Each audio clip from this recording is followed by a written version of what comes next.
So తర్వాత చదువుదాం ఇది. ఓకే, రెండులో ఉంది ఇది. కేంద్ర హోంమంత్రి కొడుకు పారిపోవడం దేశంలో ఇదే తొలిసారా అని చెప్పి ఈయన అడగటం జరిగింది. ఇక్కడ ఉంది ఇది, దీనిలో ఉంది, చూద్దాం.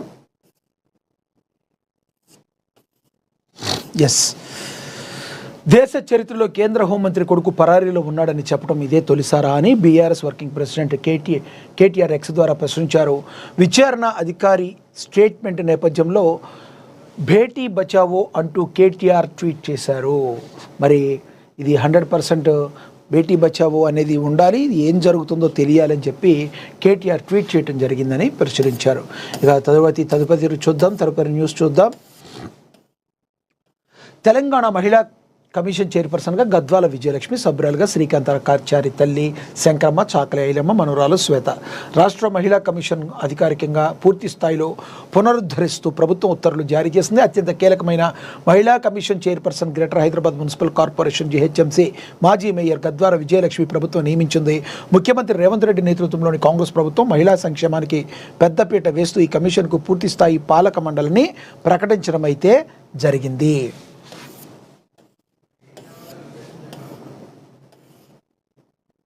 చైర్పర్సన్తో పాటు మరో 6 మహిళా నేతల కమిషన్ సభ్యులుగా ప్రభుత్వం నియమించింది. సభ్యులుగా శ్రీకాంతాచారి తల్లి శంకరమ్మ, చాకలి ఐలమ్మ, మనుమరాలు శ్వేతలను నియమించడం ఎంతో ఆసక్తికరంగా మారింది. బీఆర్ఎస్ ప్రభుత్వంలో ఎమ్మెల్సీ అందినట్లే ప్రచారం చేజారగా సీఎం రేవంత్ రెడ్డి ఆమెను మహిళా కమిషన్ సభ్యురాలిగా నియమించారు.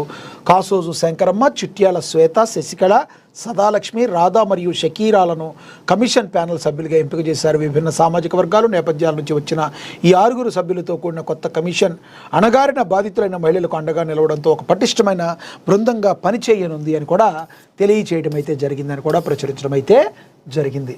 అదేవిధంగా చూసుకుంటే స్టాలిన్తో విజయ్ భేటీ. మరి తమిళనాట ఆసక్తికర పరిణామాలు, రాజకీయ ప్రత్యర్థుల ఇంటికి సీఎం ఆకట్టుకున్న విజయ్ ఆత్మీయత. తమిళనాడు రాజకీయాల్లో సరికొత్త పరిణామాలు చోటు చేసుకుంటున్నాయి. రాజకీయ ప్రత్యర్థుల ఇంటికి వెళ్లి సహకారం కోరడం ద్వారా తమిళనాడులో సరికొత్త రాజకీయాన్ని పరిచయం చేస్తున్నారు. ముఖ్యమంత్రి, ప్రత్యర్థి పార్టీల నేతలు ఒకరిపై ఒకరు కారాలు మిరియాలు నూరుకోవడం, కక్షపూత నిర్ణయాలు తీసుకోవడం సహజం, అన్ని చోట్ల జరుగుతూ ఉంటుంది. కానీ తమిళనాడు ముఖ్యమంత్రి విజయ్ మాత్రం కాస్త భిన్నంగా వ్యవహరించారు. మాజీ ముఖ్యమంత్రి స్టాలిన్ను మర్యాదపూర్వకంగా కలుసుకున్నారు. రాజకీయంగా భిన్నాభిప్రాయాలు ఉన్నప్పటికీ ప్రజాహిత అంశాల్లో కలిసి పనిచేయాలని ఇరువురు నేతలు అభిప్రాయనట్లు తెలుస్తుంది. డిఎంకే నిర్మాణాత్మక సూచనలు చేయాలని విజయ్ కోరినట్లుగా సమాచారం. విజయ్ను స్టాలిన్ తనయుడు ఉదయనిధి సాదరంగా ఇంట్లోకి ఆహ్వానించారు. శాల్వాలతో స్టాలిన్ విజయ్ను సత్కరించారు. విజయ్ స్టాలిన్ను సత్కరించారు. వైగా ఇంటికి కూడా విజయ్ వెళ్ళగా ఆత్మీయంగా స్వాగతించారు. ఈ వీడియో వైరల్గా మారింది. ఇది చాలా గ్రేట్ అని చెప్పాలి. ఎందుకంటే తమిళనాట రాజకీయాలు మరి ఒక రకంగా చెప్పాలంటే ఎంతో విద్వేషంగా ఉన్నాయి. జయలలిత టైంలో కావచ్చు, ఏడీఎంకే అన్నా డిఎంకే మధ్య పచ్చగడ్డి వేస్తే బగ్గుమనేంత దారుణమైన పరిస్థితులు. ఇన్ఫ్యాక్ట్ తెలుగు రాష్ట్రాల రాజకీయాల కంటే చాలా దారుణంగా ఉండేది. వీటన్నిటికీ స్వస్తి పలుకుతూ జోసెఫ్ విజయ్ ఎవరైతే ఉన్నారో మరి ప్రస్తుత తమిళనాడు సీఎం, ఈయన ఒక స్టెప్ ముందుకు వేసి కంప్లీట్గా భిన్నంగా మాజీ ముఖ్యమంత్రి ఇంటికి వెళ్ళి మరి సహకరించాలి, మనం రాష్ట్ర ప్రజల కోసం చేద్దామని పనిచేద్దామని చెప్పటం విజయ్ యొక్క విభిన్నత్వానికి ఒక నిదర్శనంగా చెప్పొచ్చు. తన భిన్నమైన శైలికి నిదర్శనంగా చెప్పొచ్చు. తద్వారా మరి ఒక ఆరోగ్యకరమైన వాతావరణంలో రాష్ట్ర అభివృద్ధికి జోసెఫ్ విజయ్ కీలకంగా కాబోతున్నారు అని ఈ యొక్క కార్యక్రమం జరుగుతుంది. ఈ యొక్క ఏదైతే సంఘటన జరిగిందో దీని ద్వారా అయితే తెలుస్తుంది. సో స్టాలిన్ను ఆత్మీయంగా కలిసి ఆయన మాట్లాడిన విధానం, అదేవిధంగా స్టాలిన్ కుమారుడు ఉదయనిధి స్టాలిన్ కూడా ఆయన సాదరంగా లోపలికి ఆహ్వానించడం జరిగింది. ఇది అందరూ కూడా ఆహ్వానించదగ్గ విషయం. ప్రస్తుతం ఈ యొక్క సంఘటనను ఏపీ, తెలంగాణలోని రాజకీయ నాయకులు కూడా ఎంతో స్ఫూర్తిగా తీసుకోవాలని చెప్పి విశ్లేషకుల యొక్క అభిప్రాయం. మరి మీరేమంటారు ఈ విషయంలో? కామెంట్ బాక్స్ రూపంలో కామెంట్ అయితే చేయండి. ఇక మనకి తెలుసు, మహాకథనంతో కదిలిన యంత్రాంగం. కొండాపూర్లో అక్రమ కట్టడాలపై అధికారుల కొరడ. మరి దీనిలో కళ్ళు తెరిచిన రెవెన్యూ, ట్రౌనింగ్, ప్లానింగ్ విభాగాలు తక్షణ చర్యలకు రంగం సిద్ధం. 10 కోట్ల ప్రభుత్వ భూమి ఆక్రమణ, 7 అంతస్తుల నిర్మాణ భాగోతంపై మహాపత్రిక సంచలన కథనం అయితే రాసింది. 3 ఫ్లోర్లకు పర్మిషన్ తీసుకున్నారు. అసలు సర్వే నెంబరు తీసుకుంది ఒకటి, కట్టింది ఇంకొక దానిలో. ఆ కట్టేదానికి తీసుకుంది పర్మిషన్ 3, కట్టింది 7 అంతస్తులు ప్లస్ పెంట్ హౌస్. అది ప్రభుత్వ భూమిని ఆక్రమించి. ఎంత దారుణం! కొంతమంది ఆమ్యామ్యాలకు అలవాటు పడి మరి ఈ యొక్క యజమానులతో కుమ్మక్కయ్యి ప్రభుత్వ భూమికి ఎసరు పెట్టాలని చూశారు. మరి మహాపత్రిక చేసిన ఈ యొక్క కథనంతో రాసిన కథనంతో యంత్రాంగం మొత్తం కదిలింది.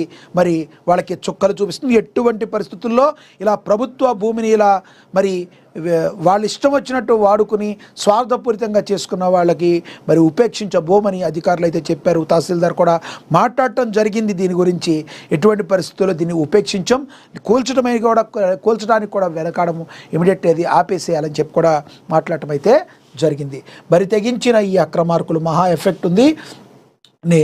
మరి పత్రికా దర్పణం పదునైతే ఎంతటి అవినీతి కోటలైనా బేటలు వారాల్సిందే.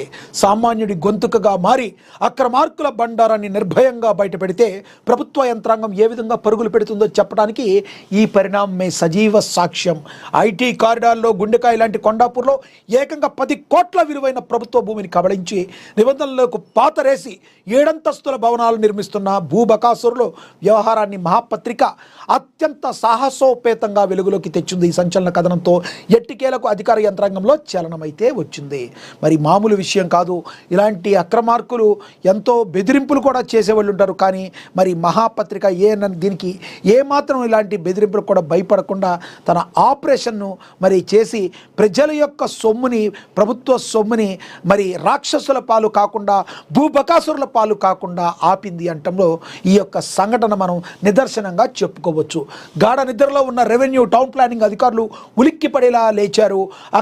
నిర్మాణాలపై తక్షణమే కఠిన చర్యలు తీసుకుంటామని, బేషరతుగా ప్రభుత్వ భూమిని కాపాడతామని ఉన్నతాధికారులు ప్రకటించారు. కొండాపూర్ ప్రధాన రహదారి పక్కన ఉన్న వోక్స్ వ్యాగన్ కియా కార్ల షోరూంల వెనుక వైపు సుమారుగా 600 చదరపు గజాల అత్యంత విలువైన ప్రభుత్వ స్థలం అన్యాక్రాంతమైంది. పార్లమెంట్ నెంబర్ 13C తదితర స్థలాల్లో సర్వే నెంబర్లు మార్చేసి టౌనింగ్ ప్లానింగ్ అధికారులతో కుమ్మక్కై కొందరు అక్రమార్కుల బహుళంతస్తుల నిర్మాణాలకు శ్రీకారం చుట్టారు. జిహెచ్ఎంసీ రికార్డుల ప్రకారం కేవలం స్టిల్డ్ ప్లస్ 3 అంతస్తులు మాత్రమే పర్మిషన్ తీసుకున్నారు. మరి 3 అంతస్తులు మాత్రమే పర్మిషన్ తీసుకున్నారు. కానీ వాళ్ళు కట్టింది మాత్రం 7 అంతస్తులు. కానీ క్షేత్రస్థాయిలో మాత్రం నిబంధనలకు నీళ్లు వదిలి ఏకంగా 7 అంతస్తులతో పాటు పెంట్ హౌస్ కూడా నిర్మాణం యథేచ్ఛగా కొనసాగిస్తున్నారు. నిర్మాణాలు పూర్తి కాకుండా సుమారు 70 లక్షలు చేతులు మారడం ద్వారా అడ్డదారిలో మరి ఆక్యుపెన్సీ సర్టిఫికేట్ కూడా పొందారన్న నగ్న సత్యాన్ని స్థానికుల ఆధారాలతో మహాపత్రిక కళ్ళు కట్టింది. వాస్తవానికి ఈ ప్రాంతం జోన్ల విభజనకు ముందు శేరిలింగంపల్లి, చందానగర్ సర్కిల్ పరిధిలో ఉండగా భవన నిర్మాణ అనుమతులు జారీ అయ్యాయి. ప్రస్తుతం ఇది కుకట్పల్లి జోనల్ పరిధిలోని మాదాపూర్ సర్కిల్లో కలిసింది. ఇదే అదురుగా భావించిన కింది స్థాయి అధికారులు ఇది మా పరిధి కాదంటే మా పరిధి కాదంటూ ఒకరిపై ఒకరు నెపం వేసుకుంటూ నెలల తరబడి ప్రజలను తప్పుదోవ పట్టించారు. అధికారుల అండదండలతోనే ప్రభుత్వ ఖజానాకు చేర్చాల్సిన లక్షలాది రూపాయల ఆదాయం పక్కదారి పడుతుంది. కళ్ళెదుటే ప్రభుత్వ స్థలం కబ్జాకు గురవుతుండటంతో స్థానికులు మొత్తుకుంటున్నా ఏ ఒక్కరు కూడా పట్టించుకోవడం లేదు. ఎప్పుడైతే ఈ మొత్తం భూ కబ్జా, ఆక్రమణ నిర్మాణాల వ్యవహారాలపై మహాపత్రిక ధైర్యంగా అక్షర శరం సంధించిందో పరిస్థితి పూర్తిగా మారిపోయింది. కథనం ప్రచురితమైన వెంటనే జిహెచ్ఎంసీ కమిషనర్ స్థాయి అధికారులు అప్రమత్తమయ్యారు. రెవెన్యూ, టౌన్ ప్లానింగ్ విభాగాల ఉన్నతాధికారులు హుటాహుటిన స్పందించి అక్రమ నిర్మాణాలపై కొరడా జుల్పించేందుకు సిద్ధమయ్యారు. నిబంధనలను ఉల్లంఘించిన నిర్మాణ ఆకాశ హార్ములను సీజ్ చేయడానికి, ప్రభుత్వ స్థలాన్ని ఆక్రమించిన వారిపై క్రిమినల్ కేసు నమోదు చేయడానికి రంగం సిద్ధం చేశారు. అంతేకాకుండా కాసులకు కక్కుర్తిపడి ఈ అక్రమార్కులు వంతపాడిన అవినీతి అధికారులపైన కఠినమైన శాఖాపరమైన చర్యలకు ఉపక్రమించినట్లుగా మనకి సమాచారం అని ప్రచురించారు. ఈ పరిమాణంతో కొండాపూర్లోని భూ కబ్జాదారులు తీవ్ర వణుకు మొదలైంది. సామాన్యుడి పక్షాన్ని నిలిచిన అక్రమదారుల గుట్టు రట్టు చేయడంలో పాటు ప్రభుత్వ ఆస్తులను కాపాడేందుకు మహాపత్రిక చూపిన చొరవ పట్ల స్థానిక ప్రజలు సర్వత్రా హర్షానైతే వ్యక్తం చేస్తున్నారు. మరి ప్రభుత్వ భూమిని కాపాడినందుకు మహాపత్రికకి సామాన్య ప్రజలందరూ కూడా కంగ్రాట్స్ చెప్తున్నట్టుగా కూడా మనకి తెలుస్తుంది. ఇక అదేవిధంగా చూస్తే బెంగాల్ సర్కార్ సంచలనం 45 రోజుల్లో బీఎస్ఎఫ్కు సరిహద్దు భూ కేటాయింపు, అంతర్జాతీయ సరిహద్దులో కంచె నిర్మాణం